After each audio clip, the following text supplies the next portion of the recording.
10 gas సిలిండర్లు, ఎక్కువ మంది ఉంటే తక్కువ మంది ఉంటే ఇంకొక 6 గ్యాస్ సిలిండర్లు, అలాంటి పథకం. అలాగే రైతులకి ఉచిత సోలార్ మోటార్స్, ప్రతి మండలంలో కూడా గిడ్డంగులు, శీతలీకరణ చేసే నిల్వ యూనిట్లు, ఫుడ్ ప్రాసెసింగ్ యూనిట్లు ఏర్పాటు చేస్తాం. అలాగే 3 లక్షల ఉద్యోగాల్ని, ప్రభుత్వ ఉద్యోగాల్ని వచ్చిన 6 నెలల్లో యువతకి భర్తీ చేయించే బాధ్యత మేము తీసుకుంటాం. అలాగే 25,000 స్పెషల్ పోలీస్ కమాండో పోస్టుల్ని 10వ తరగతి చదివిన యువత కోసం ప్రత్యేకించి మేము పోస్టును తయారు చేస్తా ఉన్నాం. అలాగే ప్రతి మత్స్యకారులకి 58 సంవత్సరాలు నిండిన మత్స్యకారుడికి 5,000 రూపాయలు పెన్షన్ ఇస్తున్నాం. అలాగే చేనేత కార్మికులకు కూడా 5,000 రూపాయలు పెన్షన్ ఇస్తున్నాం. అలాగే మీడియా జర్నలిస్టులకు కూడా సొంత గృహం కల్పించడంతో పాటు 8,000 రూపాయలు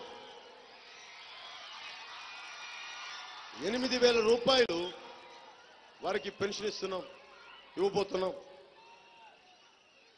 అలాగే మనకి గోదావరి జిల్లాలో ఎక్కడ చూసినా చిరు వ్యాపారాలు ఎక్కువ.